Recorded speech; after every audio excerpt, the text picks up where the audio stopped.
Oke, shalom, selamat pagi, salam sejahtera untuk kita sekalian. Anak-anakku yang kami rindukan untuk tatap muka bersama, walaupun sampai hari ini masih dalam proses apakah kapan kita orang mau bakuliah dan begitu. Tapi ya itulah keberadaan, tapi kami yakin bahwa walaupun kita berada dalam keadaan seperti ini, kita tetap bersyukur bahwa Tuhan yang Maha Kuasa itu masih memberi waktu yang baik kepada kita untuk dapat melangsungkan atau melaksanakan proses pembelajaran. Dan proses pembelajaran ini kita bersyukur bahwa kita diberi hikmat, diberi kepandaian kepada mereka-mereka yang punya keahlian dalam bidang IT. Ya, terutama di SMA GKST 2 kita harus bersyukur bahwa tenaga-tenaga andalan itu begitu banyak. Apakah dia tenaga pendidik ataupun tenaga kependidikan, banyak yang punya potensi, punya ilmu, yang kemudian merancang proses pembelajaran seperti ini, dan mereka telah membagikan ilmu itu kepada kami sebagai guru. Apalagi seperti saya ini sudah lansia, jadi memang harus berupaya untuk itu. Oke, namun sebelum lanjut kita bersyukur pada Tuhan dalam pembelajaran ini supaya berjalan dengan baik. Kita berdoa dan berdoa menurut keyakinan kita masing-masing. Doa dimulai.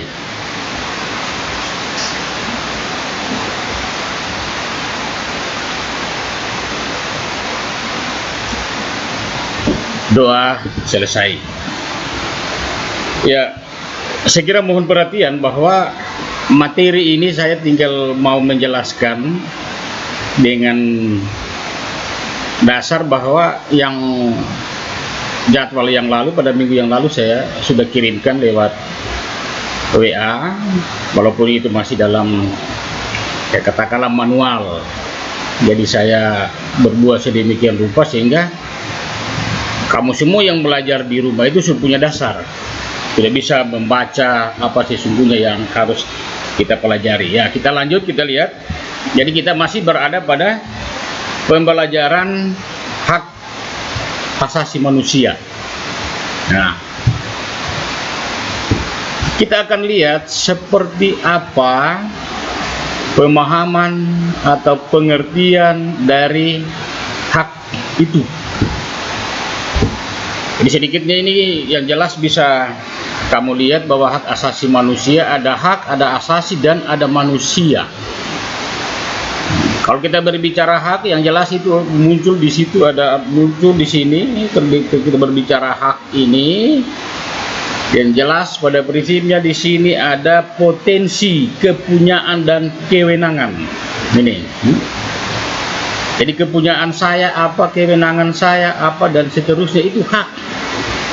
Ini yang ada pada saya itu mau seperti apa saya mau buat, dan kewenangan-kewenangan yang harus saya lakukan itu. Nah, jadi pada prinsipnya walaupun kita punya potensi ada hak, tapi ada kewenangan-kewenangan yang harus kita buat. Jadi itu penjelasan, saya tidak akan lama-lama.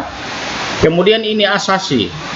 Asasi ini adalah hal yang mendasar ini atau yang pokok harus dimiliki. Seperti apa? Pendidikan, agama, dan seterusnya. Mengembangkan ekonomi, budaya, dan lain-lain, dan seterusnya. Banyak contoh-contoh. Jadi nanti referensi itu saya harapkan kamu mencari. Boleh lewat buku-buku atau apa saja supaya bagus bisa dipahami. Kemudian ya kita berbicara manusia. Jadi hak asasi, kemudian manusia. Ya, manusia ini yang hidup sejak dalam kandungan itu sudah di bawah. Jadi manusia yang hidup kemudian sejak dalam kandungan ini yang di bawah hak kita ini, hak asasi kita sudah ada. hak hidup terutama.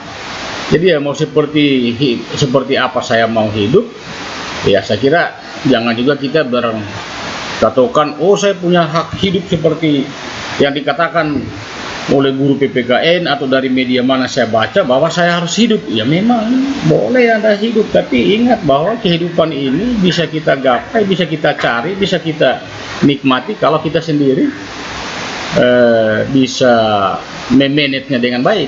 Nah, jadi ini saya kira bisa ya, gambaran umum. Oke, lanjut. Nah, ini pengertian. Jadi kita lihat ini pengertian HAM. Jadi pada prinsipnya potensi yang mendasar yang dimiliki oleh manusia secara kodrat pada hakikat dari diri manusia sejak dalam kandungan agar dapat menjalani hidup dengan baik dan hormat. Nah, jadi pada prinsipnya ya memang ini kita bawa dari sejak hidup. Nah, tapi kita harus jalani dengan baik dan hormat. Saya tidak perlu beri penjelasan seperti apa menjalani hidup yang baik, seperti apa mau menjalani kehidupan yang terhormat dan seterusnya. Saya kira ya di pikiran-pikiran kita semuanya bisa memahami, oh kalau hidup yang terhormat ya harus ini yang saya buat. Jadi ingat dalam pembelajaran itu kalau kita bosan belajar ya pasti hasilnya seperti yang ada di tayangan-tayangan lain, pasti hasilnya itu kebodohan. Nah, kalau kita masuk terjerat dengan itu ya orang bodoh kapan terhormat. Ya, saya kira ini. Oke. Karakteristik. Nah, kita lihat.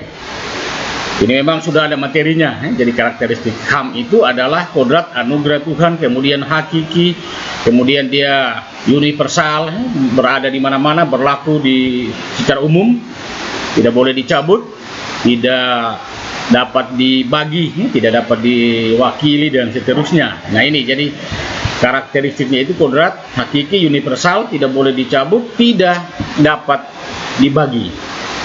Ya, misalnya saya punya kepercayaan, bagaimana saya mau bagi-bagi ya, tinggal bagaimana mau menyampaikan supaya ya kita itu hidupnya lebih baik sesuai dengan hak yang ada dan berbarengan dengan kewajiban. Oke, kita lanjut. Kemudian yang di sini adalah fase perkembangan HAM. Jadi ada hak sipil dan politik. Kemudian ada hak ekonomi, sosial dan budaya. Kemudian ada hak pengembangan generasi. Ini generasi ketiga. Jadi ada gabungan generasi 1 dan generasi yang 1, 2 dan 3. Nah, jadi pada prinsipnya itu hak sipil dan politik seperti apa? Mendapatkan hak individu dikembangkan. Ya, misalnya di Amerika dan seterusnya itu hak individunya itu terlalu luar biasa. Ya memang beda dengan dasar negara kita yang kita anut. Jadi yang jelas kita ya istinya demokrasi, di sana mungkin liberal, negara-negara lain ada yang mengandung misalnya komunis, sosialis, itu perbedaannya. Jadi pada prinsipnya bahwa kita punya hak itu adalah hak sipil, politik, hak ekonomi, sosial, budaya, hak atas pembangunan. Hak sipil apa ya? Silakan Anda kalau punya potensi, hak politik Anda silakan bisa dipilih, bisa memilih dan seterusnya. Di situ hak untuk mengembangkan ekonomi, sosial, budaya dan seterusnya. Ya ekonomi ya saya kira guru ekonomi menjelaskan seperti apa kehidupan yang baik, manage kehidupan yang baik. Hak sosial, bagaimana mau mengembangkan budaya. Nah, cuma ini sesungguhnya kalau bukan karena penyakit, ini sekolah-sekolah terutama yang ada di wilayah Tentena, Kecamatan Pamona Utara, Pamona Pusat Lembah atau Pamona Bersaudara, ini semua ramai di lapangan. Nah, itu pengembangan seni dan budaya, apalagi budaya-budaya daerah. Cuma ya dengan keadaan ini kita mau berkata seperti apa? Ya, tapi itulah kita sabar dan bisa mungkin akan lebih baik di masa-masa yang akan datang. Atas pembangunan ya silakan bagaimana Anda mau membangun dirimu. Gitu. Oke, lanjut. Nah, prinsip utama. Jadi prinsip utama HAM ini adalah konsep etika. Nah, etika itu harus tata kehidupan, ada cara-caranya. Jadi jangan selalu, hak saya untuk mau punya uang, hak saya untuk masuk dalam satu lembaga pendidikan, hak saya untuk, tapi yang jelas ada etikanya. Anda masuk misalnya dari satu lembaga pendidikan, ada tata caranya di sana. Jadi sama dengan kalau kita masuk di kandang kambing, ya kita ikut kambing. Kandang sapi, ya kita ikut sapi, ada aturan di sana dan seterusnya. Oke, saya kira itu. Ini kemudian HAM itu menyatu dalam seluruh aspek kehidupan. Ya, saya sudah ini tadi, HAM berlaku secara universal, berada di mana-mana. HAM tak terpisahkan dengan kewajiban asasi. HAM menjadi program internasional. HAM berkembang sangat dinamis. Ya, oke. Saya kira bisa dipahami ini. Kita lanjut. Nah, ini hak asasi manusia di Indonesia. HAM terdiri dari 10 hak asasi dan 4 kewajiban. Nah, ini. Dan nanti akan dilihat apa itu yang 10. Kemudian HAM itu sesuai dengan agama dan budaya. HAM dibatasi oleh aturan perundang-undangan. HAM menjadi program nasional. HAM diperkuat oleh konstitusi dan institusi. Jadi ya memang lembaga-lembaga, kalau pelajaran di kelas 10 yang lalu, seperti apa lembaga-lembaga negara yang mengatur atau memperkuat seperti apa pelaksanaan HAM di setiap negara, terlebih khusus di Indonesia. Ya, kita lihat ini. Jadi ada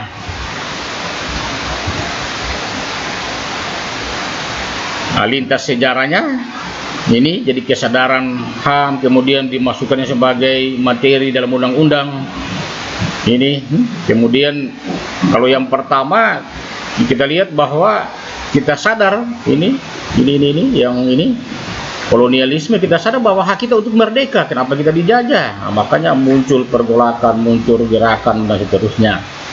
Kemudian bagaimana supaya dia kuat? Ya HAM ini harus masuk dalam Undang-Undang Negara Republik Indonesia ini UUD 45. Kemudian materinya dalam Undang-Undang Dasar Negara Republik Indonesia disempurnakan, itu yang ada dalam amandemen Undang-Undang Dasar 45 seperti apa. Karena yang jelas ini proses-proses kehidupan ini kan dia bertahap ya. Jadi step by step ini pasti akan ada perubahan. Ya, setiap zaman. Katakanlah ya kalau dulu kita masih ada zaman Repelita, ya rencana pembangunan 5 tahun. Kemudian jelas dia berubah seterusnya sampai dengan masa reformasi. Nah, seperti apa pelaksanaannya? Nah, disitulah semua hak itu harus diatur dan dimasukkan dalam konstitusi kita, dalam undang-undang. Ya, kemudian ya misalnya terus lagi ini yang ini terbentuknya Komnas HAM. Kemudian yang kelima, HAM berkembang pesat sejak era reformasi dan seterusnya. Ada Kepres, ada rancangan pertama, rancangan kedua dan seterusnya. Kemudian Pepres ini peraturan presiden tahun 2011, rancangan HAM ketiga 2010 sampai 2014 dan terbentuk ini Menek Menteri Negara Urusan Hak Asasi Manusia. Nah, ini sampai di HAM Go Publik. Nah, artinya di sinilah dilihat bahwa hak asasi manusia itu dia tidak terdiri sendiri, tetapi dari semua lembaga, undang-undang dan seterusnya, sampai dia harus memperhatikan kehidupan orang di luar. Jadi bukan cuma harus di dalam, tapi ini harus memperhatikan juga kehidupan orang-orang misalnya orang Indonesia yang ada di luar sana atau publik ini. Itu.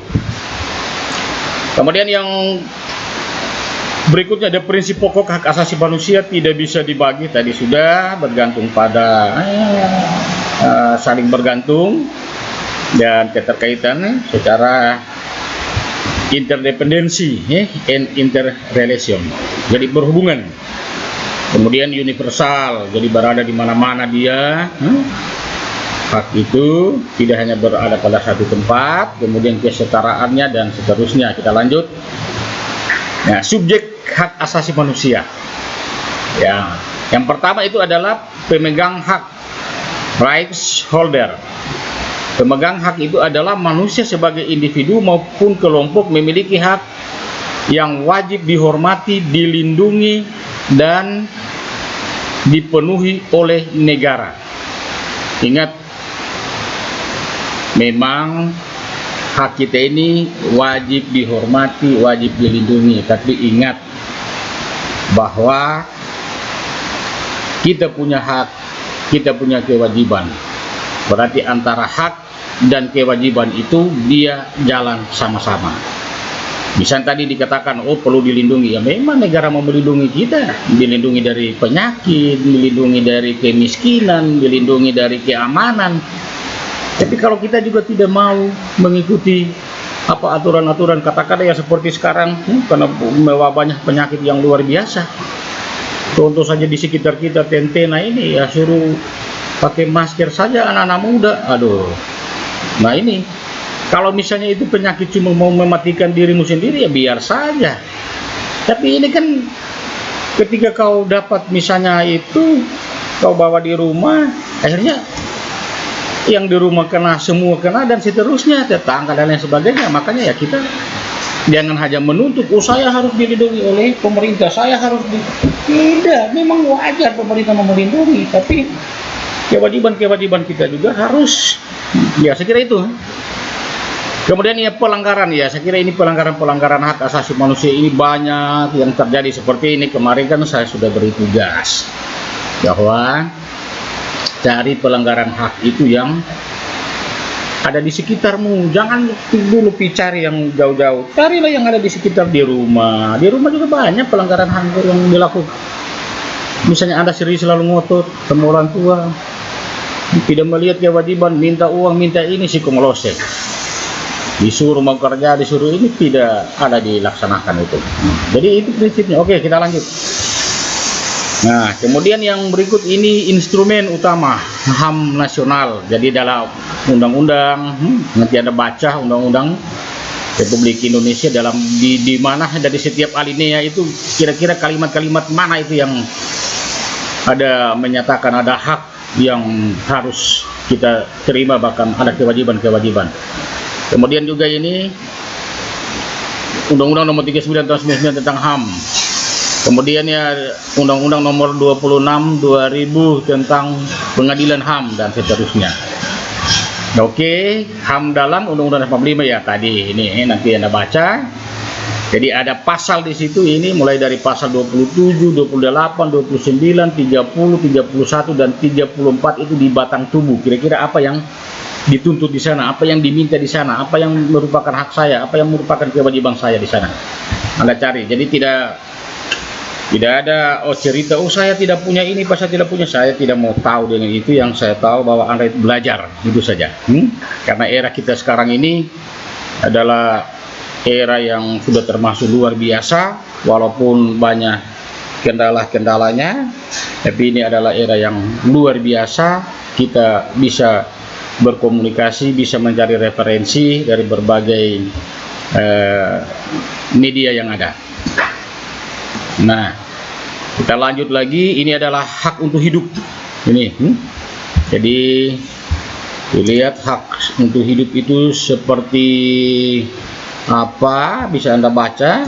Saya kira bisa ini hak untuk hidup. Jadi mempertahankan hidup, meningkatkan taraf kehidupan, hidup tentram, damai, bahagia. Ya saya kira bisa. Yang bagaimana yang mempertahankan hidup ya dalam apa yang tentram, ya jangan damai. Oh saya tidak tahu damai. Nah, PTE di situ tidak tahu damai. Bahagia, sejahtera, lingkungan hidup baik dan seterusnya, itu bisa dipahami ini. Hak untuk berkeluarga dan melanjutkan keturunan, ya. Tapi kamu jangan dulu ingat-ingat mau kawin. Belum saatnya, belajar dulu, ngasih panjang waktu dan seterusnya. Memang ya kita untuk melanjutkan itu ya kita diatur sesuai dengan undang-undang. Jadi misalnya rencana mau perkawinan kan sudah diatur usia wanita berapa, usia laki-laki berapa. Tapi juga ya harus dilihat, saya sudah bisa ini atau belum. Kalau belum bisa, belum ada modal, masih reo, semua orang tua yang mau tanggung, di pending gitu, nama-nama yang seperti itu dulu. Kemudian yang hak untuk mengembangkan diri. Nah, bagaimana caranya ini kita mau mengembangkan diri pribadi, memperoleh manfaat ilmu pengetahuan, teknologi, berkomunikasi dan ya. Nah, tadi saya sudah katakan bahwa kita punya hidup untuk berkembang itu kreativitas kita itu harus. Coba lihat ini postingan-postingan di media di saat COVID-19. Apa yang atau kreativitas apa yang muncul dalam kehidupan masyarakat, terutama ya kita sebagai petani. Coba lihat postingan-postingan mereka dengan hasil pertanian. Nah, itu pada prinsipnya di situ bahwa kita ini adalah mengembangkan diri walaupun dalam situasi seperti apa kita bisa pakai teknologi, kita bisa berkomunikasi, memperoleh informasi dan seterusnya. Tapi ingat, saya mau suka berkomunikasi dengan teknologi. Tidak ada ini. Apa yang saya mau buat? Kerja supaya dapat itu. Jangan malas. Itu saja. Oke. Jadi hak untuk memperoleh keadilan ya seperti ya kita di kelas 10 sudah dibahas. Kalau kita memperoleh keadilan berarti ada aturan di situ, ada hukum yang mengatur gitu. Nah, seperti apa misalnya? Mendapatkan bantuan hukum, tidak dituntut dalam perkara yang sama dan seterusnya. Ada. Kalau memang kita tidak mampu untuk itu, ada lembaga-lembaga yang bisa mengatur kita. Kemudian hak atas kebebasan pribadi. Nah, ini jadi ada kepercayaan berserikat, berkumpul, politik, status kewarganegaraan dan seterusnya di sini. Tapi ingat, hak saya memang ada, hakmu ada, hak kita ada, tapi ada kewajiban. Ini saya ulang-ulang ini.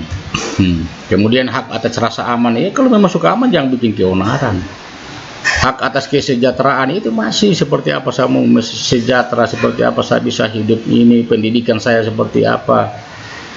Yang saya mau suka jadi bisa dalam pendidikan ini, saya mau suka jadi ini ya di manage lah sampai dari sekarang bahwa lembaga-lembaga pendidikan yang ada di Indonesia ya saya kira bisa untuk menerima kita semua sebagai insan yang ingin berkecimpung di dunia pendidikan. Misalnya Anda merencanakan untuk masuk perguruan tinggi, jadi jangan merencanakan perguruan tinggi itu sudah begitu lulus baru, dari sekarang dimulai supaya kita bisa ini mencapai kehidupan ini. Kalau sekarang ya rasa aman ya saya kira kita harus menyatakan aman, cuma karena memang terlebih dengan adanya situasi ini ya orang was-was takut. Tapi ini mendirikan serikat pekerja, tempat tinggal yang layak, bisa saja rumah yang bagus, pekerjaan yang bagus. Nah, kita sendiri yang memanage, bukan orang lain. Kemudian yang berikut ya saya kira bisa dipahami, ini hak wanita. Nah, ini jadi ini apa yang akan menjadi haknya. Jadi hak keterwakilan wanita dalam pemerintahan warga negara. Nah, sekarang tidak ada lagi seperti dulu. Jadi hak gender itu sudah sama. Jadi terutama wanita-wanita itu harus bersyukur dengan adanya ya habislah gelap terbitlah terang. Itu antara lain hak politik. Sekarang sama, mau jadi presiden juga wanita bisa, mau jadi menteri ya apalagi menteri. Sekarang kita lihat sepak terjang malah banyak wanita-wanita yang punya karir itu bagus, baik untuk dicontoh. Jadi itu memang ada hak warga negara, pendidikan, memilih, dipilih. Ini perbuatan hukum itu tergantung dari ya yang bagaimana lah kita mau menerima hak itu. Ya, kalau memang ya sudah pendidikannya bagus, bisa mau calon, apalagi coba lihat sekarang calon-calon kepala daerah wanita itu tidak bisa disepelekan. Itulah. Jadi hak wanita itu jelas ada, seperti apa dia mau melakukan ya dari dirinya sendiri. Kemudian hak anak, ini perlindungan, hak untuk hidup aman, kewarganegaraan, perawatan, pendidikan, beribadah, mengetahui ya memang ada hak kita. Bagaimana saya mau hidup mama papa, bagaimana saya mau dapat pendidikan, bagaimana saya mau Itu haknya kita untuk menuntut. Cuma sekali lagi saya katakan, cuma seperti apa hak saya bisa dalam pendidikan. Saya mau suka kuliahnya di sini, boleh. Tapi dilihat, jangan nanti ketika dipaksakan, ya akhirnya kita sendiri yang kececeran di daerah orang lain. Oke, saya kira saya akan lanjut 4 kewajiban dasar ini. Ini 4 kewajiban dasar ini adalah kewajiban dasar ini sebagai kesimpulan yang bisa kita ambil bahwa misalnya ini yang pertama ini jadi wajib patuh pada peraturan perundang-undangan, walaupun ya itulah saya katakan tadi. Memang ada hak kita tapi kita sepatuhi. Kemudian ya wajib ikut serta dalam upaya pembelaan negara. Ini ada batasnya. Kalau pelajar bukan mau ambil senjata, mau ambil apa ya, tapi wajib kita itu dalam situasi, dalam posisi kita masing-masing. Kalau saya misalnya sebagai pelajar, ya belajar itu membela negara. Kemudian wajib tunduk pada pembatasan yang ditetapkan dengan undang-undang ya. Jadi itu.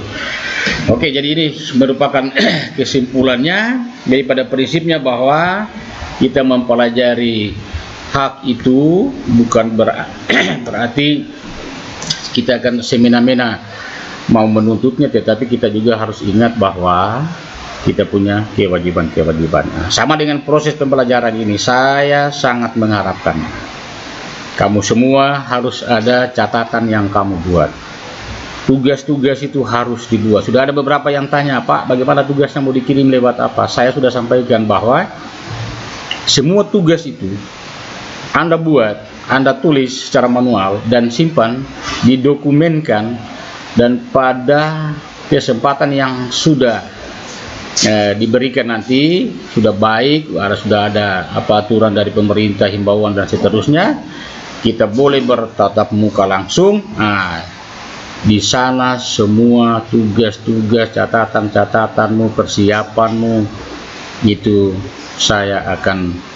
kita akan periksa sama-sama, kita akan bahas secara bersama-sama. Saya kira ini pembelajaran yang untuk pertemuan yang kali ini. Lebih dan kurangnya saya memohon maaf kalau terlalu cepat dalam penyajiannya, atau mungkin Anda tidak bisa menyimaknya dengan baik. Tapi itulah keberadaan kita bersyukur walaupun dalam situasi yang seperti ini kita masih boleh belajar sebagaimana yang sudah dianjurkan oleh pemerintah. Sekali lagi terima kasih. Salam sehat, bersama Smadu semua bisa. Maroso, Maroso, Maroso. Oke, terima kasih.